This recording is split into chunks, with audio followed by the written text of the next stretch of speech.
Hey everybody, Thrift Store Hacker back again, and today we're going to do a special project with the tornadoes going on in the Middle East, the storms in the West, and the iciness up north, all that stuff. It's always good to have a little backup power, enough to power your light, maybe run your laptop, your tablets, charge up the cell phones, and stuff like that. So what we're going to do today is we're going to build a power box, but we're going to build a power box that you can go out and buy all these components and just put them in a box and they're ready to go. All you got to do is plug them in. It takes little to no skill. You don't have to solder anything. It's just more of a preparedness thing, I guess. What I started out with is this electric wheelchair battery, which it says it's right here at 73 amp hour.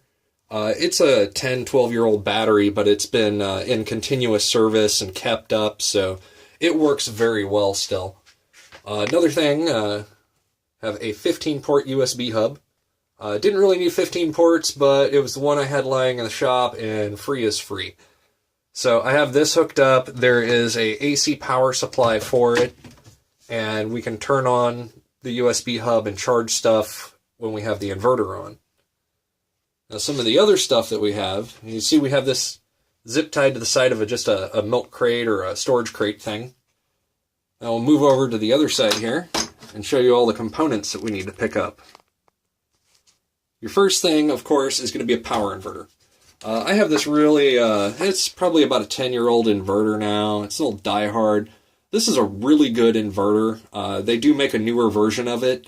I recommend it because it's got a voltage gauge on it, and it'll also tell you how many watts are coming out of the system. So what I'm going to do is I'm just going to take this, I'm going to plug positive to positive, negative to negative, put our inverter on here. We're just going to power this up and set it aside. As you can see, we're using 0 watts right now. 12.9 volts. Battery's a little low. It probably needs to be charged. And it's putting out 120 volts out to the plugs. So we'll just have that sitting there right now. I'm going to go back to our other stuff. Now, some of the other stuff that is recommended to pick up, an old drop light. The drop lights that you can get now generally have LEDs up here, or you can still get ones that take the standard bulb. As you can see, this is probably like a 30-year-old one. I put a compact fluorescent in here. It's the equivalent of a 60-watt incandescent, but it only uses like 8 to 12 watts once it's all warmed up. And this can easily plug into the inverter. Let me undo the cord here. Had it all tied up so we can get it in the frame. Alright, plug that in. Get a nice light here. And it says it's taking 0 watts, which means it's probably taking under 10 watts, and the gauge can't really measure that low. So anywho, we have that. We're going to take this and we'll throw this in the side of the crate over here. There we go. And some of our other little components that you'll want to pick up. This is a outdoor rated, turns 1 plug into 3. I picked this up at Harbor Freight. They usually have them for about $5 with a coupon, or even cheaper. So we'll throw that in the bin. You're going to need a charger cable for your phone, of course. So there's a USB cable there for my micro USB on my phone. Another thing that would be great to pick up is one of these little chargers that charge USB. I got this one at the dollar store, but it's only 1 amp, so it's not going to charge much of the new stuff. To throw that in there, it'll slow charge a phone, or at least keep it alive so you can make a phone call. If you don't want to run the inverter while you're charging the USB stuff, you can get one of these. They're about $6 at Harbor Freight. It's just a couple of alligator clips going to a 12-volt power port. We can throw that in there. Last but not least, you need a way to charge it. If you don't have any power around, there are a couple of viable options.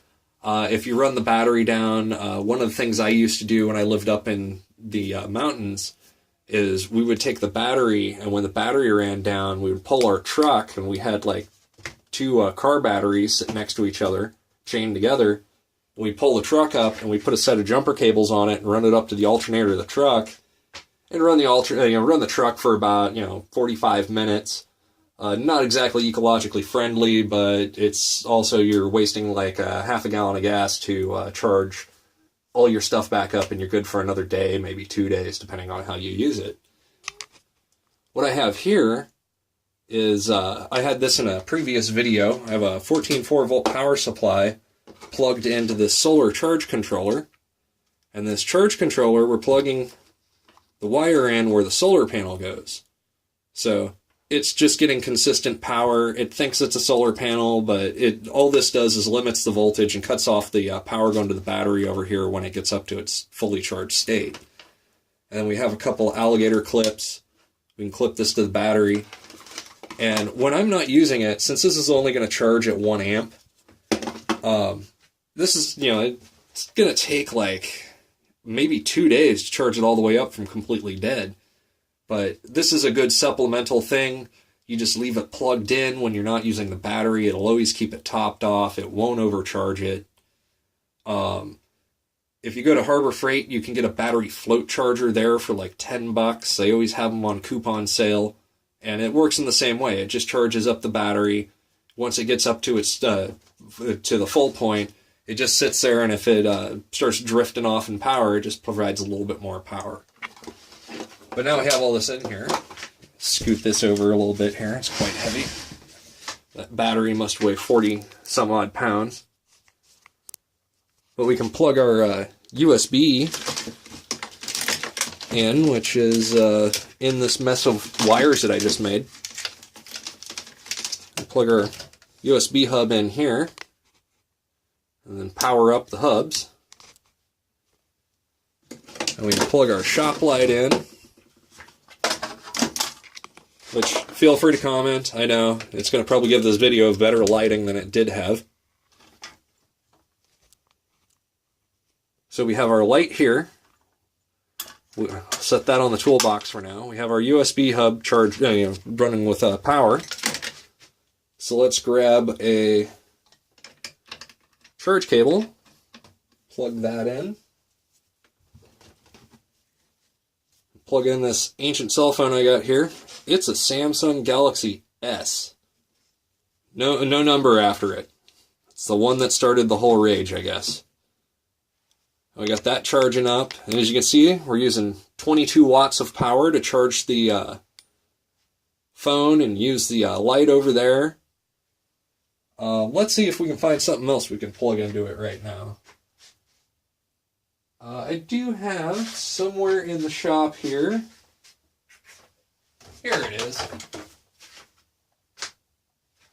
You can get something like this, which is a small heater. These are great for when you're camping. They're pretty high amperage though, so they'll suck the battery down pretty fast, but they do keep your tent warm at night. I don't think I have anything else I can plug in. Oh, here we go. Now, I would recommend this if you buy one of the cheap inverters at like Harbor Freight. They don't have the really cool volt gauge on the inverter up here. And it tells me how many volts I got left. It tells me how many watts are coming out. But what you could get, I have to move the phone out of the way here. What you could get is one of these. And this is just I think the range on it is 1 to 16 volts or something. It's just a voltage gauge. You can get them, you can even get it at the car parts store. I got this one online. And you can just have it plug up with your inverter. You could even put it on the leads on the back of the inverter here and just run a power cable to it. That way, whenever you have the inverter plugged in, it comes on. As you can see, it's just a little voltage gauge. It tells me I have 12.73 volts left in the system there.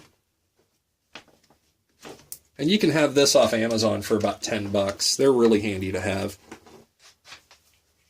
You could even use another Harbor Freight thing. You can even use one of their multimeters that you can get free with a coupon most weekends. But this is it right here. I mean, I'll post an Instructable on Instructables.com, give you a full list of the things. The battery selection, I will go a little more in depth in that. The main reason why I'm using a gel cell battery, which would be more optimal for this project than a car battery, is I had one lying around. But you could easily use a car battery or a couple of car batteries, hook them up in a 12-volt configuration, and get the same results out of it. But I really hope you enjoyed this video. We might elaborate on this a little bit more, maybe put it in a nice cabinet, but for now, I hope all this helps somebody get through the storms. Build one of these and you can set it in your basement for when the tornadoes come.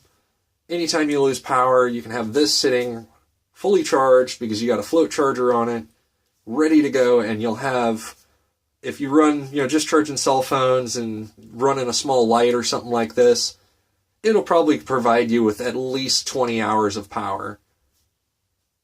But if you like my videos, please subscribe, please comment, let me know.